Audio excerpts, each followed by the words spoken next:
आपने वो कहावत सुनी होगी, पंचिंग अबव योर वेट। हाँ, सुनी है। मतलब अपनी असल ताकत या हैसियत से कहीं ज्यादा जोर का मुक्का मारना। बिल्कुल। जैसे स्कूल में होता है ना, कोई ऐसा छात्र हो जिसे सब कमजोर समझते हों और वो अचानक इम्तिहान में टॉप कर दे। बिल्कुल। तो आजकल दुनिया यही बात भारत के लिए कह रही है। हाँ, और इसकी एक बड़ी वजह भी है। संयुक्त राष्ट्र की ताज़ा रिपोर्ट आई है, global innovation index 2025। Global innovation index, GII। जी, ये रिपोर्ट हर साल आती है और बताती है कि दुनिया भर के देश नई खोजों में, नई तकनीकों में, मतलब इनोवेशन के मामले में कहाँ खड़े हैं। अच्छा, तो आज हम इसी रिपोर्ट की गहराइयों में उतरने वाले हैं, है ना? समझेंगे कि ये ग्लोबल इनोवेशन इंडेक्स आखिर है क्या भला, इसमें दुनिया के कौन से देश आगे हैं, भारत की क्या स्थिति है, और सबसे जरूरी, इन रैंकिंग्स का हमारे लिए असल मतलब क्या है। बिल्कुल। तो चलिए शुरू करते हैं। सबसे पहले, ये इंडेक्स बनता कैसे है? मतलब किन चीजों को नापा जाता है इसमें? देखिए, ये कोई एक चीज नहीं देखता, कई पहलुओं को मिलाकर एक पूरी तस्वीर बनाता है। मोटे तौर पर कहूं तो इसमें 5 मुख्य स्तंभ या संकेतक होते हैं। 5 स्तंभ, ठीक है। पहला कौन सा है? पहला है अनुसंधान और विकास, R&D पर खर्च। यानी कोई देश नई चीजें खोजने पर, रिसर्च करने पर कितना पैसा लगा रहा है, सरकारी तौर पर भी और प्राइवेट सेक्टर में भी। ओके, मतलब भविष्य के आविष्कारों के लिए कितना निवेश हो रहा है, ठीक है। और दूसरा अहम पहलू है वेंचर कैपिटल डील्स। मतलब ठीक है, किसी ने कुछ नया सोच लिया, कोई बढ़िया आइडिया बना लिया, तो क्या उसे बाजार तक ले जाने के लिए, एक कंपनी बनाने के लिए आसानी से पैसा मिलता है? कितने निवेशक हैं जो ऐसे नए, थोड़े जोखिम भरे आइडियाज पर दांव लगाने को तैयार हैं, ये देखा जाता है। अच्छा, यानी सिर्फ आइडिया होना काफी नहीं है, उसे हकीकत बनाने के लिए पूंजी भी चाहिए। ये स्टार्टअप्स के लिए बहुत ही अहम है। बिल्कुल। तीसरा क्या है? तीसरा है हाईटेक निर्यात। क्या देश सिर्फ कच्चा माल बेच रहा है, या साधारण चीजें, या फिर वो एडवांस टेक्नोलॉजी वाले उत्पाद, जैसे मान लीजिए सेमीकंडक्टर, सॉफ्टवेयर, या कोई जटिल मशीनरी बनाकर दुनिया को बेच पा रहा है। ठीक है, हाईटेक एक्सपोर्ट्स। और चौथा है बौद्धिक संपदा, intellectual property, IP okay. Filing.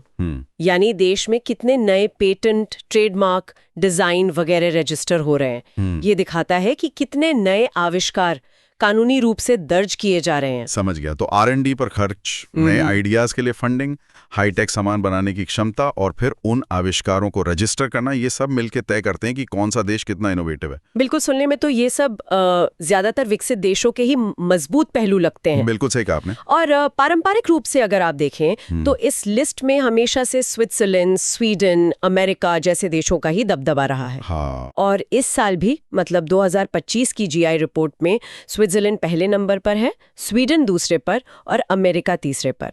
तो इसमें कोई बहुत बड़ा आश्चर्य नहीं है। लेकिन आपने शुरू में कहा था कि दुनिया भारत के लिए पंचिंग अबव वेट कह रही है, तो जरूर कुछ ना कुछ दिलचस्प हुआ होगा इस बार की रैंकिंग में। हाँ, बिल्कुल।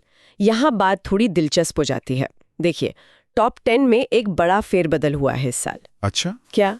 चीन पहली बार टॉप 10 में शामिल हो गया है, 10वें स्थान पर। चीन टॉप 10 में? जी हाँ, और उसने जर्मनी, फ्रांस, जापान और यहाँ तक कि इजराइल जैसे इनोवेशन के माने हुए दिग्गजों को पीछे छोड़ा है। अरे वाह, ये तो काफी बड़ी खबर है। मतलब चीन टॉप 10 क्लब में आ गया। इससे पहले वो कहाँ था? वो लगातार ऊपर चढ़ रहा था, पर टॉप 10 में जगह बनाना अपने आप में एक मील का पत्थर है। ये साफ दिखाता है कि इनोवेशन का केंद्र अब सिर्फ पश्चिम में नहीं रहा है। सही बात है। एशिया भी बहुत तेजी से आगे बढ़ रहा है। देखिए ना, चीन के अलावा दक्षिण कोरिया चौथे नंबर पर है और सिंगापुर भी टॉप 10 में बना हुआ है। यानी टॉप 10 में अब 3 एशियाई देश हो गए। जी, ये वाकई वैश्विक शक्ति संतुलन में एक बदलाव का संकेत तो है। खैर, चीन और बाकी टॉप देशों की बात तो हो गई, लेकिन वो सवाल जिसका हम सबको इंतजार है, हमारा भारत कहाँ है इस लिस्ट में? पिछली बार शायद कुछ सुधार हुआ था, ऐसा सुना था मैंने। हाँ, भारत की इस साल रैंक है 38वीं। 38वीं? जी। पिछले साल ये 39th थी, तो हमने एक पायदान का सुधार किया है और तुर्की को पीछे छोड़ा है। 38वीं रैंक। एक पायदान का सुधार तो ठीक है, लेकिन क्या ये काफी है? मतलब भारत दुनिया की 5वीं सबसे बड़ी अर्थव्यवस्था है। हमारा IT सेक्टर इतना बड़ा है, लाखों इंजीनियर हर साल निकलते हैं हमारे यहाँ से।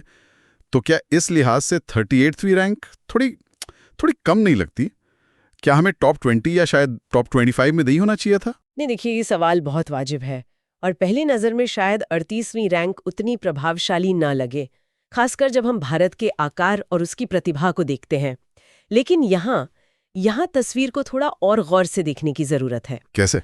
अगर हम इस इंडेक्स के टॉप 50 देशों को देखें ना, तो एक बहुत ही चौंकाने वाली बात सामने आती है। वो क्या है? टॉप 50 देशों में भारत को छोड़कर लगभग हर देश उच्च आय यानी हाई इनकम वाला देश है, अमीर देश। अच्छा। स्रोत के मुताबिक भारत इस टॉप 50 क्लब में एकमात्र निम्न मध्य आय यानी लोअर मिडिल इनकम वाली अर्थव्यवस्था है। अब स्रोत में तो इसे लो इनकम कहा गया है, शायद तुलना करने में आसानी के लिए, पर तकनीकी रूप से हम निम्न मध्य आय वर्ग में आते हैं। पर मुद्दा वही है। हाँ, मतलब हम उस ग्रुप में अकेले हैं। बिल्कुल।